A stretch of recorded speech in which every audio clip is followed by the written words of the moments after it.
الحمد لله نحمده ونستعينه ونستغفره ونعوذ بالله من شرور أنفسنا ومن سيئات أعمالنا من يهده الله فلا مضل له ومن يضلل فلا هادي له وأشهد أن لا إله إلا الله وحده لا شريك له وأشهد أن محمدا عبده ورسوله يا أيها الذين آمنوا اتقوا الله حق تقاته ولا تموتن إلا وأنتم مسلمون يا أيها الناس اتقوا ربكم الذي خلقكم من نفس واحدة وخلق منها زوجها وبث منهما رجالا كثيرا ونساء واتقوا الله الذي تساءلون به والأرحام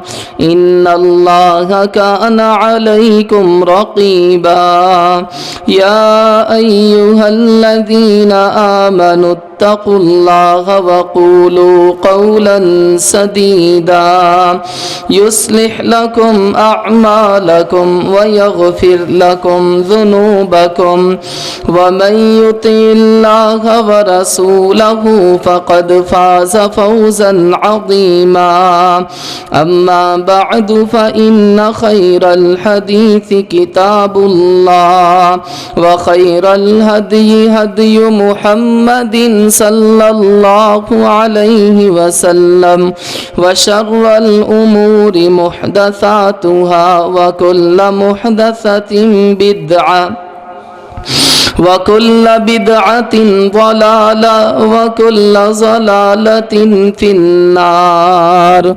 اللهم صل على محمد وعلى آل محمد كما صليت على إبراهيم وعلى آل إبراهيم إنك حميد مجيد اللهم بارك على محمد وعلى آل محمد كما باركت على إبراهيم وعلى آل إبراهيم إنك حميد مجيد اللهم انفعنا بما علمتنا وعلمنا ما ينفعنا وزدنا علما اللهم رب اشرح لي صدري ويسر لي أمري واحلل عقدة من لساني يفقه قولي رب زدني علما رب زدني علما رب زدني علما أعوذ بالله السميع العليم من الشيطان الرجيم من همزه ونفخه ونفثه بسم الله الرحمن الرحيم اليوم أكملت لكم دينكم وأتممت عليكم نعمتي ورضيت لكم الإسلام دينا ہر قسم کی حمد و ثنا اللہ مالک الملک ذوالجلال والاکرام کے لیے، درود و سلام امام الانبیاء جناب محمد الرسول اللہ صلی اللہ علیہ وآلہ وسلم کی ذات اقدس پر۔ حضرات، جس ماہ مبارک سے میں اور آپ اس وقت گزر رہے ہیں، یہ مہینہ، یہ ماہ مبارک رجب کا مہینہ ہے۔ رجب کا مہینہ اسلامی سال کا 7واں مہینہ ہے، اور رجب کے مہینے کی اسلامی تاریخ میں بڑی شرعی حیثیت ہے، اس کی حیثیت ہے، اس کی فضیلت ہے اور اس کی اہمیت ہے، جو قرآن میں بھی ہے اور آمینہ کے لال جناب محمد کریم صلی اللہ علیہ وآلہ وسلم کے فرمان میں بھی ہے۔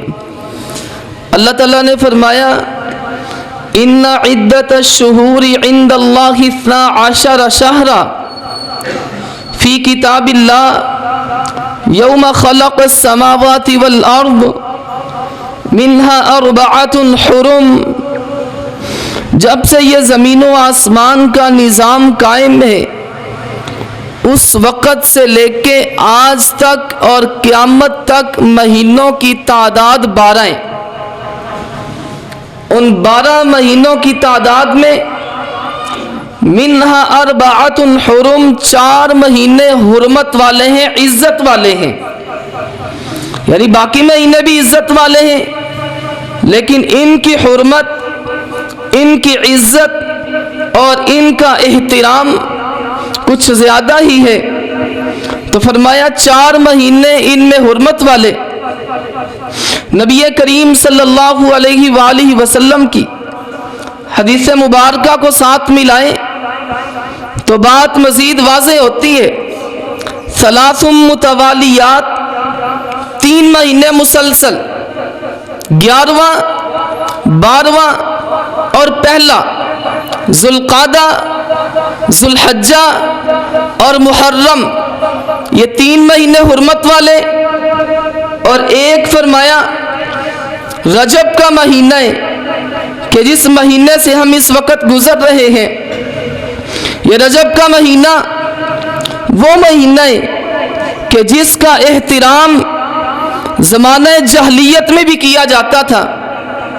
نبی کریم صلی اللہ علیہ وآلہ وسلم کی بعثت سے قبل لوگوں کی لڑائیاں جاری رہتی، چھوٹی چھوٹی باتوں پہ لڑتے، گوڑ دوڑ پہ لڑتے، پانی پینے پلانے پہ لڑتے، بچیوں کو زندہ درگور کرنے والے، بہنوں کو حق وراثت سے محروم کرنے والے، زانیہ عورتیں دندناتی پھرتی تھیں، قتل و غارت کا بازار گرم تھا، ہر گھر میں جتنے افراد تھے ہر فرد کا اپنا اپنا بت تھا، بتوں کی پوجا عام تھی۔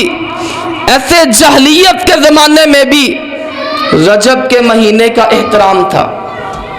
وہ سارا سال لڑتے جھگڑتے مرتے، لیکن جب رجب شروع ہو جاتا اپنی تلواریں میانوں میں داخل کر لیتے، کہتے نہیں بھائی رجب کا مہینہ شروع ہو چکا ہے، عزت والے اور حرمت والا مہینہ جاری ہے، اس مہینے میں لڑنا نہیں، اس مہینے میں جھگڑا نہیں، ظلم زیادتی نہیں، گالی گلوچ نہیں، فتنہ اور فساد نہیں ہے۔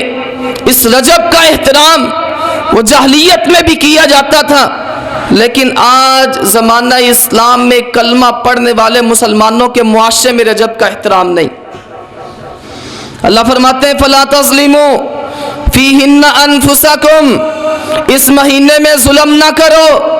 اس کا مطلب یہ نہیں کہ اس مہینے میں ظلم نہ کرو، باقی مہینوں میں ظلم جائز ہے، بلکہ اس کا مطلب یہ ہے باقی مہینوں میں بھی ظلم سے رکنا، گالی گلوچ سے باز آنا لازمی اور ضروری ہے، اور بالخصوص رجب کے مہینے میں زیادہ احتیاط کی جائے گی اور زیادہ اجتناب کیا جائے گا۔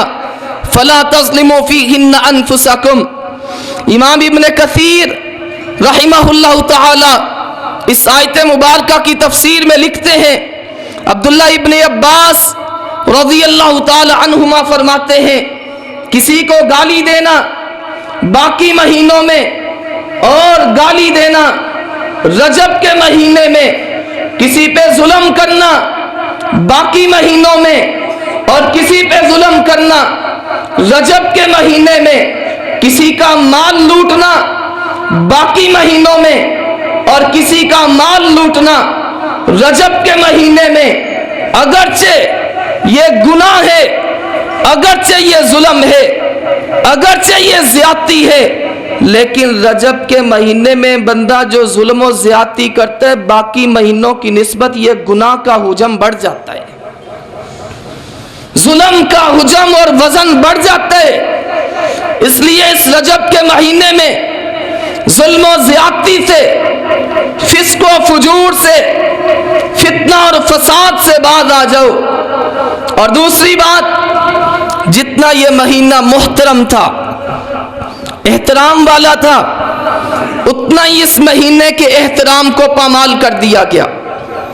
نئی نئی بدعات، نئی نئی رسومات، نئے نئے طریقے، نئی نئی بدعتیں اس رجب کے مہینے میں جاری کر کے ان کو دین کا نام دے دیا گیا. کہیں 22 رجب کے کنڈوں کے نام سے، میں آگے چل کر اس کی وضاحت انشاءاللہ کروں گا. یہ ایسی رسم بد ہے کہ جس کا اسلام کے ساتھ دور کا بھی کوئی تعلق واسطہ نہیں ہے. اللہ تعالیٰ نے اپنے پیغمبر جناب محمد کریم صلی اللہ علیہ وآلہ وسلم پر جو شریعت اتاری، اس شریعت کے بارے میں، اس قرآن کے بارے میں اللہ تعالیٰ نے فرما دیا وَنَزَّلْنَا عَلَيْكَ الْكِتَابَ تِبْيَانًا لِكُلِّ شَيْءٍ. اے نبی، ہم نے آپ پر جو کتاب اتاری ہے اس میں ہر چیز کی وضاحت ہے، اس میں ہر نیکی کا بیان ہے، اس میں ہر برائی سے منع کیا گیا ہے. تو مجھے بتلاؤ دوستو، یہ جو نئی نئی بدعات اور رسومات نکالی جا رہی ہیں، یہ قرآن کی کون سی آیت سے ثابت ہوتی ہیں اور نبی کریم علیہ الصلوۃ والسلام کی کون سی حدیث سے ثابت ہوتی ہیں؟ جبکہ دین تو مکمل ہے، دین تو اکمل ہے. الیوم اکملت لکم دینکم واتممت علیکم نعمتی ورضیت لکم الاسلام دینا. اللہ نے فرمایا پیارے نبی، ہم نے اپنے دین کو، اپنی اس نعمت کو، اپنے اس اسلام کو آپ پر مکمل کر دیا ہے. نبی کریم صلی اللہ علیہ وآلہ وسلم نے خوشی کے حالات بیان فرمائے، غمی کے حالات بیان فرمائے، جنازے کے حالات بیان فرمائے، نماز کے طریقے بیان فرمائے، حج کے طریقے بیان فرمائے. اب جو ان طریقوں کے علاوہ کوئی اور طریقہ لے کے آئے، کوئی اور طریقہ لے کر کے آئے، کوئی اور درود لے کر کے آئے، کوئی اور نماز لے کر کے آئے، کوئی اور حضرات اندازے سے عبادتوں کے نتنے انداز لے کر کے آئے، تو اس کا یہ طریقہ، اس کا یہ انداز قطعاً قبول نہیں ہوگا. الیوم اکملت لکم دینکم واتممت علیکم نعمتی ورضیت لکم الاسلام دینا وتفصیل کل شیء. قرآن کریم میں ہر چیز کی تفصیل موجود ہے. جس نے نیکی کو سمجھنا ہے آئے وہ قرآن کی طرف آئے، جس نے برائی سے بچنا ہے وہ بھی قرآن کی طرف آئے. اور اللہ کے نبی صلی اللہ علیہ وآلہ وسلم کی حدیث مبارکہ کی طرف آئے. نبی کریم علیہ السلام نے نماز عصر ادا فرمائی. سنن ابن ماجہ کی روایت ہے. نماز عصر ادا فرمانے کے بعد آپ نے ایک خطبہ ارشاد فرمایا، وعظنا رسول اللہ صلی اللہ علیہ وآلہ وسلم. صحابہ اکرام کہتے ہیں اللہ کے نبی نے ہمیں واعظ کیا. واعظ ایسا تھا، نصیحت ایسی تھی، وجلت منہ القلوب، دل ڈر جاتے ہیں، ذرفت منہ العیون، آنکھوں سے آنسو جاری ہو جاتے ہیں.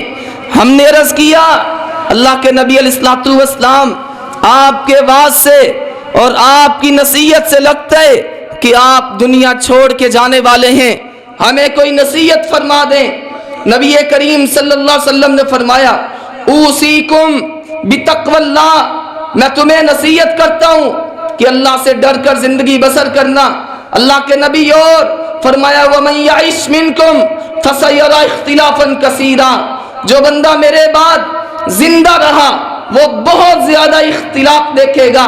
اللہ کے نبی جی اختلافات کی دنیا میں کہ جب لوگ اپنے اپنے رنگ لے کر، اپنے اپنے جھنڈے لے کے، اپنے اپنے نشان لے کے میدان میں اتر چکے ہوں اور ہر کوئی بلا رہا ہو میں حق پر ہوں، میری بات کو مانو، میری بات کو قبول کرو۔ مختلف پگڑیوں کے ڈیزائن ہوں، مختلف جھنڈوں کے ڈیزائن ہوں، مختلف کپڑوں کے ڈیزائن ہوں، مختلف لیبل لے کر کے، مختلف سلوگن لے کر کے ہر کوئی یہی کہہ رہا ہو کہ میں سچا ہوں، میری بات کو قبول کیا جائے۔ اللہ کے نبی جی ایسے عالم میں کیا کریں؟ فرمایا علیکم بسنتی وسنت الخلفاء الراشدین المہدیین، میری سنت کو، میرے طریقے کو لازم پکڑنا اور میرے صحابہ اکرام کے طریقے کو لازم پکڑنا۔ ایاکم ومحدثات الامور، دین میں نئے نئے کاموں سے بچنا۔ محرم میں، سفر میں، ربیع الاول میں، ربیع الثانی میں کوئی مہینہ ہم نے جانے نہیں دیا کہ جس میں نئی نئی بدعات داخل نہ کی ہوں۔ آمینہ کے لال نے فرمایا دین میں نئے نئے کاموں سے بچنا۔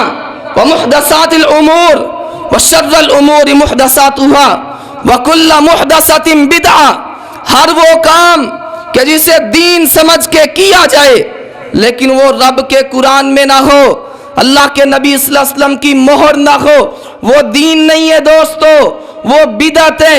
وَكُلَّ بِدْعَةٍ ضَلَالَةٍ، اور بدعت کا انجام گمراہی ہے۔ وَكُلَّ ضَلَالَةٍ فِي النَّارِ، اور ہر گمراہی کا انجام جہنم کی آگ ہے۔ کتنے ہی لوگ قیامت کے دن آئیں گے عاملۃ ناصبہ، عمل کر کر کے تھکے ہوں گے، نمازیں بھی انہوں نے پڑھی ہوں گی، روزے بھی رکھے ہوں گے، صدقات و خیرات بھی کیے ہوں گے، عمل کر کر کے تھکے ہوں گے۔ تسلا نارن حامیہ، پھر بھی جہنم کا ایندھن بنا دیا جائیں گے۔ کیوں؟ انہوں نے نمازیں پڑھی اپنی مرضی سے، انہوں نے روزے رکھے اپنی مرضی سے، نبی کریم علیہ الصلوۃ والسلام کی سنت کو نہیں سمجھا۔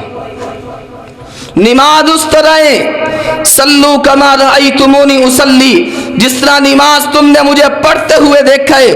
خذوا عنی مناسککم، حج اس طرح ہے جس طرح اللہ کے نبی علیہ الصلوۃ والسلام نے حج کیا ہے۔ عمرہ اس طرح ہے جس طرح نبی پاک نے عمرہ کیا ہے۔ معاملات اس طرح ہے جس طرح اللہ کے نبی کے معاملات تھے۔ خوشی غمی اس طرح ہے جس طرح نبی کریم صلی اللہ علیہ وآلہ وسلم نے بتلایا ہے۔ ان طریقوں کو چھوڑ کر من احدث فی امرنا ھذا ما لیس منہ فہو رد، کوئی نیا طریقہ لے کے آئے اور کہے یہ بھی دین ہے، یہ بھی درود ہے، یہ بھی نماز ہے، یہ بھی کنڈے ہیں، یہ بھی نیکی ہے، یہ بھی خیر ہے، یہ بھی بلائی ہے، یہ بھی اچھا کام ہے، کہ جو اللہ کے نبی نے نہیں فرمایا، اللہ نے نہیں فرمایا، فَهُوَ رد، فرمایا اس کو ردی کی ٹوکری میں پھینک دینا۔ قبول نہیں ہے، نہیں قبول کیا جائے گا۔ اللہ کے نبی علیہ الصلوۃ والسلام نے حجۃ الوداع کے موقع پہ اعلان فرمایا کہ میرے صحابہ بتلاؤ، جو رب العزت نے مجھے ڈیوٹی سونپی تھی اس ذمہ داری کو میں نے پورا کیا ہے کہ نہیں پورا کیا؟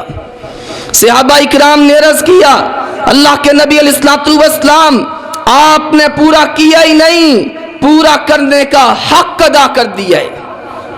تو کون سی نیکی تھی جو رہ گئی تھی؟ اور اس امت کو یاد آ گئی کہ یہ بھی نیکی ہے۔ اس امت کے مولویوں کو پتہ چل گیا کہ میرے نبی سے تو رہ گئی، لیکن امت کے مولویوں کو پتہ چل گیا یہ بھی نیکی تھی، یہ بھی حضرات خیر کا اور بلائی کا کام تھا۔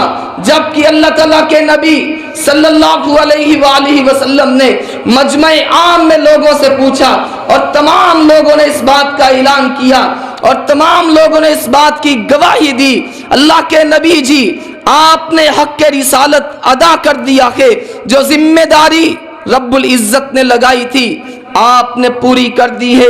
نبی کریم علیہ الصلوۃ والسلام نے آسمان کی طرف چہرہ انور اٹھایا اور کہا اللہم اشہد، اللہم اشہد، اللہم اشہد، یا اللہ تو گواہ ہو جا۔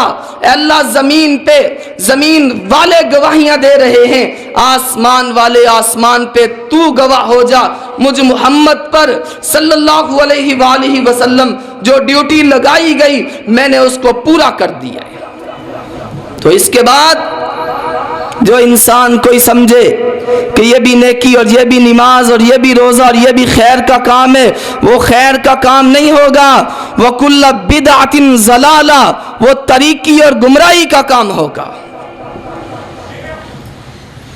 بعض کہتے ہیں نیت اچھی ہونی چاہیے، نیت بندے کی صاف ہونی چاہیے، جو مرضی کرو، کوئی ہاتھ یہاں پہ باندھے، کوئی ہاتھ نیچے باندھ لے، کوئی ہاتھ چھوڑ دے، نیت صاف ہونی چاہیے، کسی کو چھیڑو نہیں، اپنے آپ کو چھوڑو نہیں، سب ٹھیک ہے۔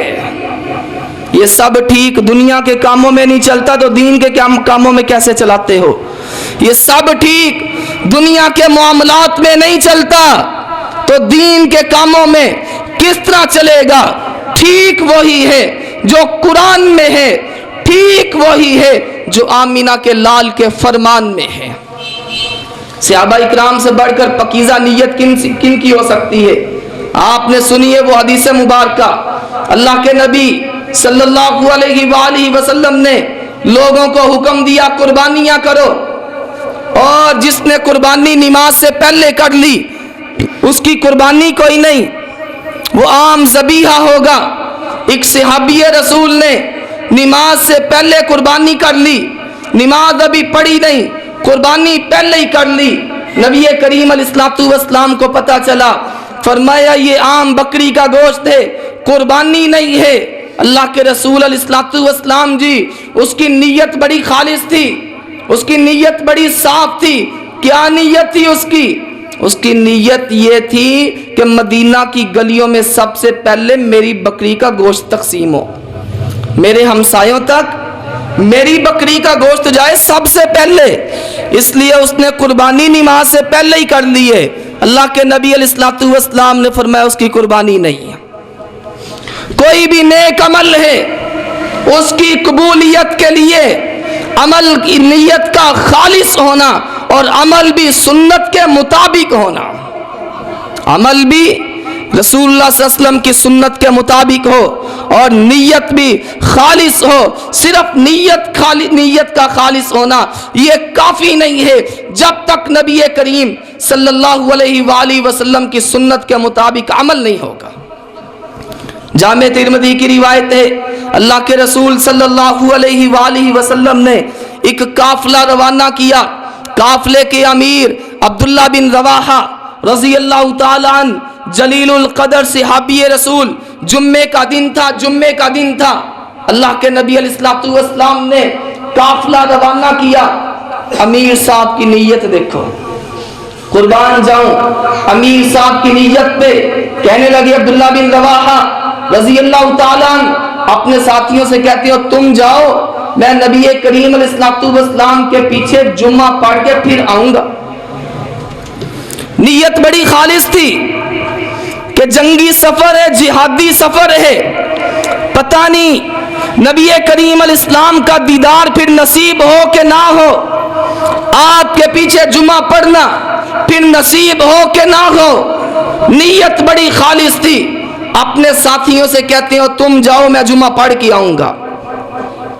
نبی کریم صلی اللہ علیہ وسلم نے جمعہ ارشاد فرمایا، دیکھا عبداللہ بن رواحہ سامنے، جمعے کے بعد پوچھا عبداللہ رضی اللہ تعالی عنہ، میں نے تو آپ کو بھیجا تھا، روانہ کیا تھا لشکر کا امیر بنا کے، سپہ سالار بنا کے، آپ یہاں پہ کیا کر رہے ہیں؟ حضرت عبداللہ کہتے رضی اللہ تعالی عنہ، اللہ کے رسول صلی اللہ علیہ وآلہ وسلم میں نے سوچا کہ شاید کہ دوبارہ موقع ملے یا نہ ملے، جاتے ہوئے الوداعی آپ کے پیچھے جمعہ پڑھ جاؤں۔ نبی کریم نے فرمایا تیری نیت اگرچہ بڑی خالص اور بڑی صاف ہے، لیکن جو میرے آرڈر پر، میرے کہنے پر صبح صبح نکل گئے تو ان کے مقام کو نہیں پہنچ سکتا چاہے زمین کے برابر سونا ہی خرچ کرتے۔ اللہ کے رسول صلی اللہ علیہ وآلہ وسلم کی سنت کے مطابق عمل اور نیت کا خالص ہونا، یہ دونوں چیزیں پائی جائیں گی تبھی عمل قابل قبول ہوگا۔ دوستو صحیح مسلم کی روایت ہے، حدیث مبارکہ توجہ سے سنو، اللہ کے رسول علیہ الصلوۃ والسلام سے پوچھا گیا قیامت کے دن آپ اپنے امتیوں کو کس طرح پہچانیں گے؟ نبی کریم علیہ الصلوۃ والسلام نے فرمایا ان امتی یاتون یوم القیامہ غرا محجلین من آثار الوضوء، میری امت کے لوگ آئیں گے کہ ان کے وضو کے نشانات چمک رہے ہوں گے، ان کے وضو کے نشانات چمک رہے ہوں گے۔ تے اے انہاں دے چمک رہے نے کہ جنہاں وضو کرنا ہے تے وضو انہاں ہی کرنا جنہاں نمازاں پڑھنی ہے، تے جنہاں نمازاں ہی نہیں پڑھنی تو انہاں وضو کی کرنا ہے؟ کہ اللہ کے نبی صلی اللہ علیہ وآلہ وسلم نے میں اپنی امت کے لوگوں کو پہچانوں گا ان کے وضو کے نشانات، ان کے وضو کے اعضاء، ہاتھ پاؤں چہرہ چمک رہے ہوں گے، 5 کلیان گھوڑے کی طرح میں پہچانتا جاؤں گا اور پانی پلاتا جاؤں گا۔ نبی کریم صلی اللہ علیہ وسلم نے فرمایا کہ اچانک ایک گروہ آئے گا کہ میرے درمیان اور ان کے درمیان ایک دیوار حائل ہوگی، ان کے چہرے بھی چمک رہے ہوں گے، ان کے وضو کی اعضاء بھی چمک رہے ہوں گے، لیکن ان کے درمیان اور میرے درمیان ایک دیوار کو حائل کر دیا جائے گا، رکاوٹ کھڑی کر دی جائے گی۔ میں کہوں گا ان کو آنے دیا جائے، یہ تو میرے چاہنے والے ہیں، یہ تو میرے امتی ہیں۔ اللہ کے نبی علیہ الصلوۃ والسلام کو بتلایا جائے گا انک لا تدری ما احدثوا بعدک، اللہ کے نبی جی آپ نہیں جانتے کہ انہوں نے آپ کے جانے کے بعد کیا گل کھلائے، نئی نئی رسمیں نکالی، نئے نئے طریقے ایجاد کیے، رسومات و بدعات اور ایجادات کا طوفان انہوں نے کھڑا کیا۔ اللہ کے نبی فرمائیں گے سحقن سحقن لمن غیر بعدی، ان نمازیوں کو مجھ سے دور لے جاؤ، اگرچہ چہرے ان کے چمک رہے ہیں، بازو ان کے چمک رہے ہیں، قدم ان کے چمک رہے ہیں، لیکن انہوں نے میرے گلشن کو برباد کر دیا ہے، لہذا ان کو مجھ سے دور کر دیا جائے۔ میں نے پہلے بھی عرض کیا درس میں، حضرت شیخ القرآن مولانا محمد حسین شیخ پوری رحمہ اللہ تعالی وہ فرمایا کرتے تھے، اللہ ان کی قبر پہ کروڑوں رحمتیں نازل فرمائے، کہتے روزے قیامت آیا ایک ٹولہ چہرے چند نورانی نے، جنہوں نے اپنے اپنے طریقے نکالے، بدعات ایجادات کو عام کیا، دین کے نام پر دکانداریاں چلائیں۔ آیا ایک ٹولہ چہرے چند نورانی نے، پائی مومنہ والی پوری نشانی نے، پیشہ ہٹایا انہوں ملک گرامی نے، ملک ان کہتے ہیں فرشتے کو، پیشہ ہٹایا انہوں ملک گرامی نے، اے نہیں امت تیری احمد پیاریا، باغ رسولہ انہا تیرا اجاڑیا، نمیاں نمیاں رسمہ کڈ دین وگاڑیا، ظاہری نمازاں پڑھ دے اندر گمرائیا، چٹھی آسمانوں احمد سرور نو آئیا۔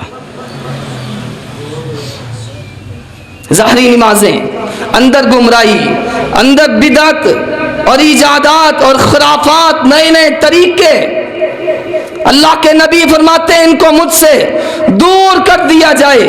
دوستو عمل وہ کرو جو اللہ کے نبی کے سنت کے مطابق ہے، عمل وہ کرو جس پر نبی کریم علیہ الصلوۃ والسلام کی مہر لگی ہوئی ہے۔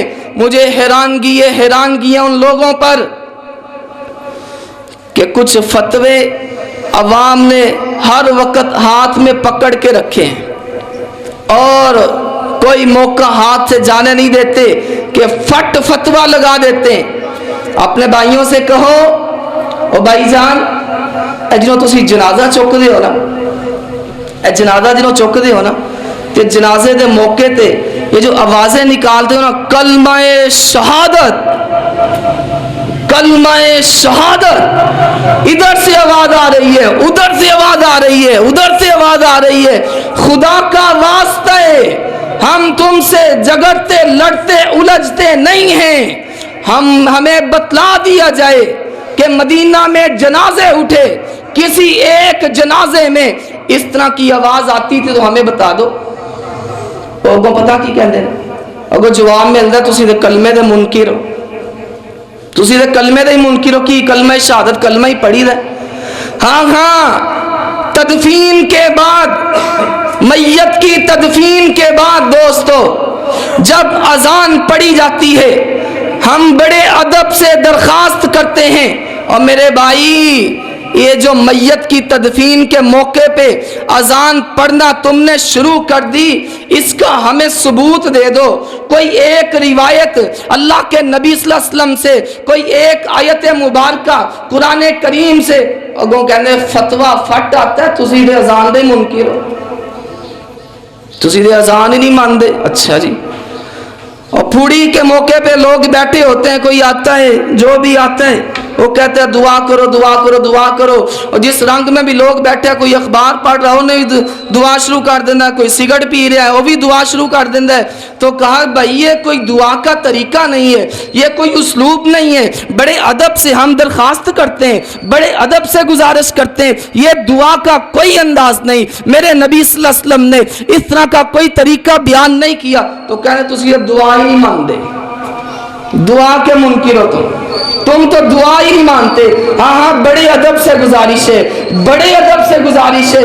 درود شریف سے پہلے، درود شریف سے پہلے جو اذان سے پہلے جو درود پڑھا جاتا ہے، بڑے ادب سے گزارش ہے اس درود کی دلیل کوئی قرآن سے، کوئی حدیث مبارکہ سے ان الفاظ کی، یا بلال نے اذان پڑھی ہو اور اذان سے پہلے اس نے اس طرح کے کلمات کہے ہوں، ابو محذورہ نے اذان پڑھی ہو، نبی کے 3 مؤذن تھے، ابو محذورہ نے اذان پڑھی ہو اور اذان سے پہلے یہ کلمات کہے ہوں، یا نور من نور اللہ کے الفاظ کہے ہوں. ہمیں بھی بتلا دیا جائے. عبداللہ بن ام مکتوم مؤذن تھا نبی کا، نبی کریم علیہ السلام کی زندگی مبارکہ میں اذان کہتے رہے. اذان سے پہلے عبداللہ بن ام مکتوم نے یہ کلمات الفاظ کہے ہوں تو ہمیں بھی بتلا دو. اب سیدھا جواب آئے گا تو سیدھا درود منکر ہو.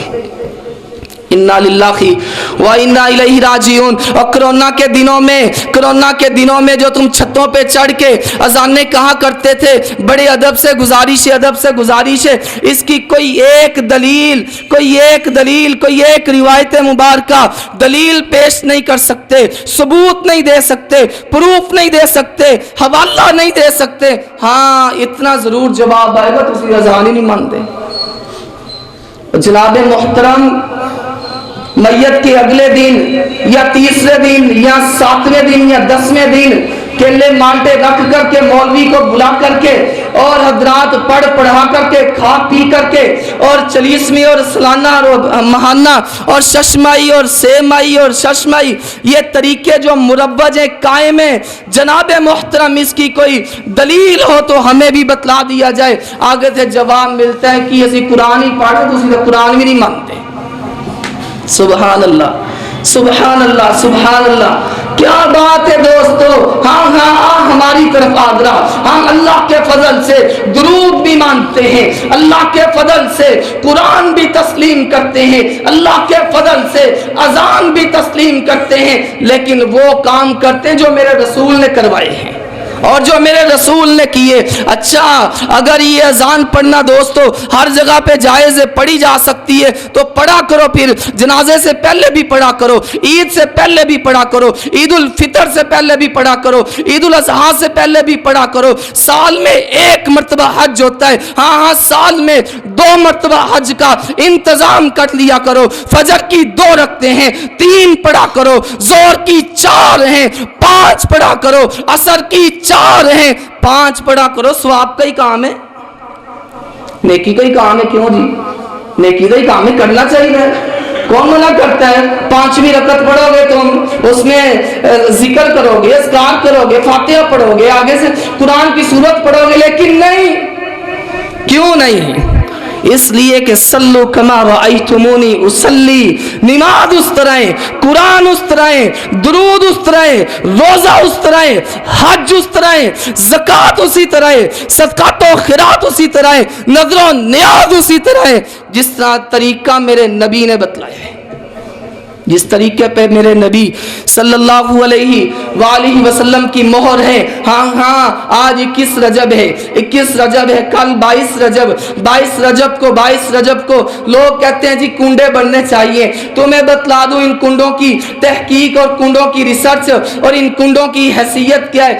شرعی طور پر اس کی کوئی حیثیت نہیں ہے۔ کہا جی کنڈے بڑھنے کس کے نام کے؟ کہا امام جعفر صادق رحمہ اللہ تعالیٰ کے نام پہ کنڈے بڑھتے ہیں، اور پھر کہانیاں بنائی ہوئی، پھر سٹوریاں بنائی ہوئی۔ کیا کہانی ہے؟ جو کنڈے بڑھے گا اس کا سال بڑا اچھا گزرے گا، اس کی زندگی میں بہار آئے گی، اس کی زندگی میں سکون آئے گا، اس کی زندگی غموں سے پاک ہوگی۔ کہ امام جعفر صادق رحمہ اللہ تعالیٰ کے نام کے کنڈے بڑھے جائیں۔ دوستو یاد رکھنا، یہ 22 رجب امام جعفر صادق کی نہ وفات کا دن ہے نہ پیدائش کا دن ہے، اور پھر ان کنڈوں کی نسبت پھر امام صاحب سے کیوں؟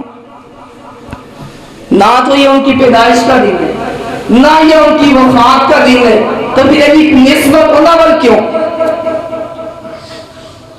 یہ پتہ کیا مسئلہ ہے؟ یہ مسئلہ ہے کہ سیدنا امیر معاویہ رضی اللہ تعالیٰ کی وفات ہوتی ہے اس دن۔ اس وفات پہ ایک ٹولے نے خوشی کا اظہار کیا، اور اس نے ساتھ سیدھے سادے مسلمانوں کو بھی اپنے اندر شامل کر لیا۔ میں موضوع سے ہٹنا مناسب تو نہیں سمجھتا، لیکن بات سن لو۔ امیر معاویہ رضی اللہ تعالیٰ عنہ وہ صحابی رسول ہے کہ جن کا آج تذکرہ کیا جائے مومنوں کے دلوں کو سکون ملتا ہے، اطمینان ملتا ہے، فرحت ملتی ہے، خوشی ملتی ہے۔ لیکن کئی نام نہاد مسلمان ان کے سامنے معاویہ کا نام لیا جائے ان کے سینوں میں مڑوڑ اٹھتے ہیں۔ کیوں مڑوڑ اٹھتے ہیں تمہارے سینوں میں؟ معاویہ وہ صحابی رسول ہے، معاویہ وہ عظیم الشان انسان ہے، معاویہ وہ ہستی ہے۔ رب کا قرآن اترتا ہے، جبریل وحی لے کے آتا ہے، اللہ کے نبی فرماتے ہیں معاویہ کو بلایا جائے۔ اللہ کے نبی جی کیا کرنا ہے؟ فرمایا قرآن آیا ہے، معاویہ قرآن لکھے۔ اگر معاویہ صحیح نہیں تو بات دوستو بڑی دور تک جاتی ہے۔ خدا کا واسطہ ہے معاویہ کے بارے میں اپنے ذہنوں کو صاف کرو۔ امیر معاویہ رضی اللہ تعالیٰ عنہ کے بارے میں کفار مخالفت کریں، بات سمجھ آتی ہے۔ یہودی ان کی مخالفت کریں، بات سمجھ آتی ہے، کیونکہ امیر معاویہ نے یہودیت کی پشت میں ایسا خنجر گونپا ہے کہ یہودیت آج بھی تڑپ رہی ہے۔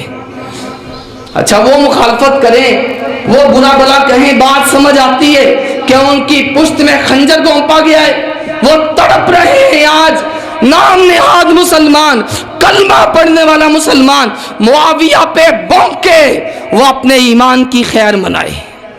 امام عبداللہ ابن مبارک رحمہ اللہ تعالیٰ کے استاد امام معافی بن عمران رحمہ اللہ تعالیٰ سے پوچھا گیا عمر بن عبدالعزیز بہتر یا معاویہ بہتر؟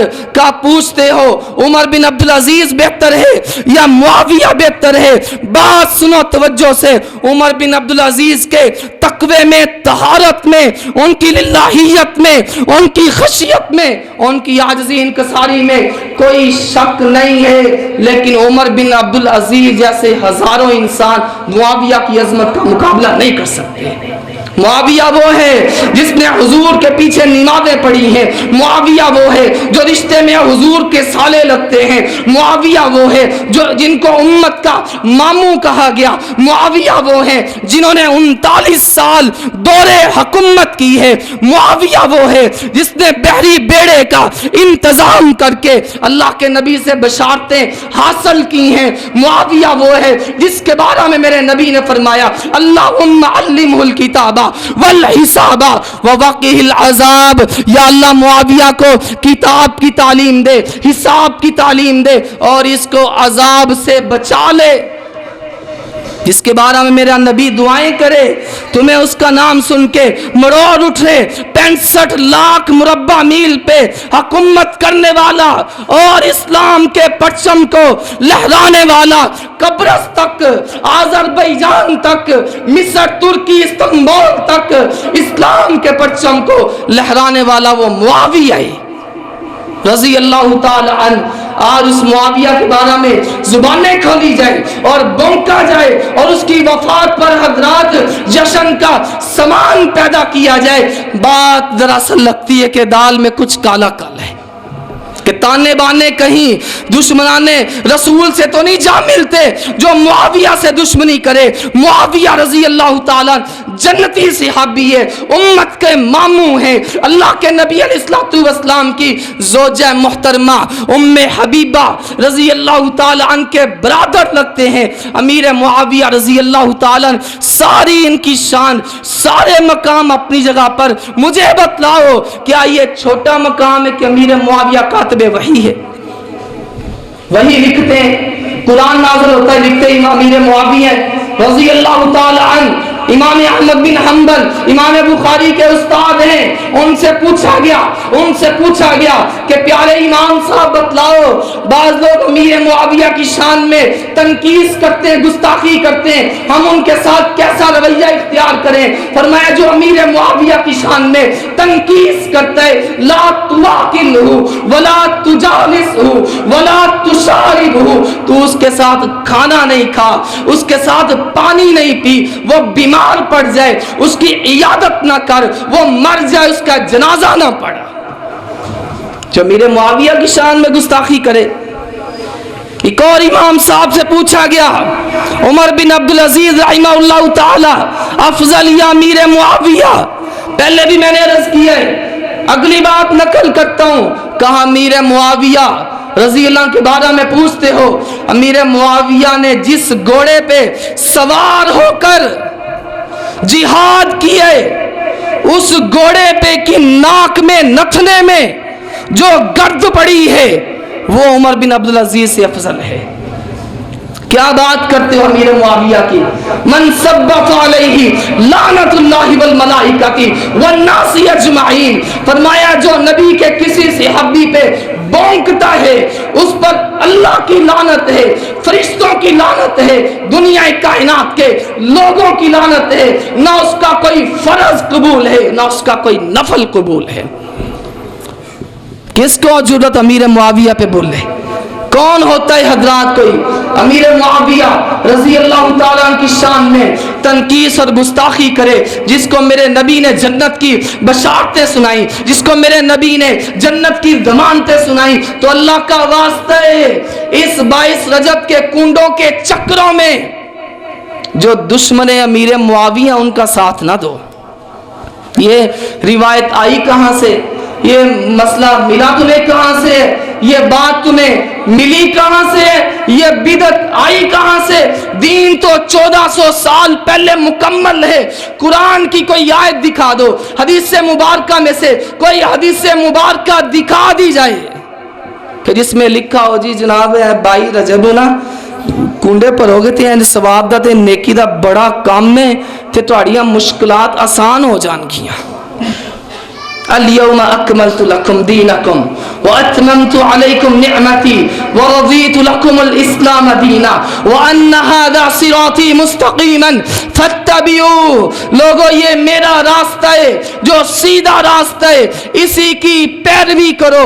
بلانے والے بلا رہے ہیں اپنے اپنے مذہب کی طرف، اپنے اپنے طریقے کی طرف، اپنی اپنی بات کی طرف بلا رہے ہیں. ہاں جب تم جاتے ہو اسٹیشن پہ، لاری اڈے پہ جاتے ہو، اس وقت بھی بلانے والے بلا رہے ہوتے ہیں. کوئی لاہور کی طرف، کوئی گجرات کی طرف، کوئی ملتان کی طرف، کوئی سائیوال کی طرف، کوئی کراچی کی طرف، کوئی حیدرآباد کی طرف. تو کیا خیال ہے کہ جدھر کوئی بلائے ادھر چلے جاندے، جڑی مرضی گڈی چ بہ جاندے؟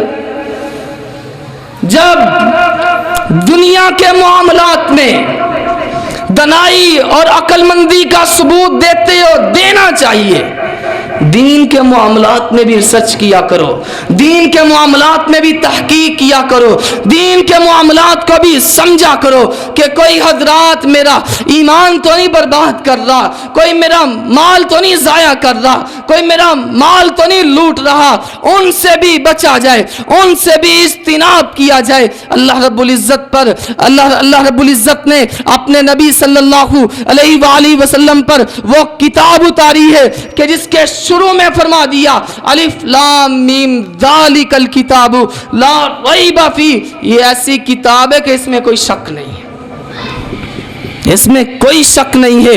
وتفصیل کل شیء، ہر چیز کی تفصیل ہے۔ ونزلنا علیک الکتاب تبیانا لکل شیء، ہر چیز کی وضاحت ہے، ہر چیز کا بیان ہے۔ وہدی ورحمۃ وبشریٰ للمسلمین، میرے نبی نے حج کے موقع پہ فرمایا تھا ترکت فیکم امرین لن تضلوا ما تمسکتم بہما کتاب اللہ وسنت نبی، فرمایا جا رہا ہوں دو چیزیں تم میں چھوڑ کے جا رہا ہوں، جب تک تم ان پہ عمل کیے رکھو گے رب کی قسم گمراہ نہیں ہو سکتے، جب تک ان کو تھامے رکھو گے گمراہ نہیں ہو سکتے، جب ان کو چھوڑ دو گے پھر لوگ تمہارے ایمانوں کو لوٹنے کی کوشش کریں گے۔ ما تمسکتم بہما کتاب اللہ و سنت نبی، ایک اللہ کی کتاب، دوسرا آمینہ کے لال کی جناب، راج اللہ تعالیٰ کا، رواج محمد الرسول اللہ کا صلی اللہ علیہ وآلہ وسلم، عبادت اللہ تعالیٰ کی، طریقہ عبادت آمینہ کے لال کا، جناب محمد کریم کا صلی اللہ علیہ وآلہ وسلم۔ زمین رب کی ہے، آسمان رب کا ہے، ستارے سیارے پہاڑ سب کچھ رب کا ہے۔ رب کی زمین پر اگر عبادت ہوگی تو عرش والے رب کی ہوگی، اطاعت ہوگی تو آمینہ کے لال پیکر حسن و جمال، صاحب شرف و کمال، مرشد اعظم، قائد اعظم، سرور عالم، رہبر عالم، امام اعظم جناب محمد رسول اللہ کی ہوگی صلی اللہ علیہ وآلہ وسلم۔ اللہ تعالیٰ سے دعا اللہ تعالیٰ مجھے اور آپ کو نیک عمل کرنے کی توفیق نصیب فرمائے۔ وآخر دعوانا الحمدللہ رب العالمین۔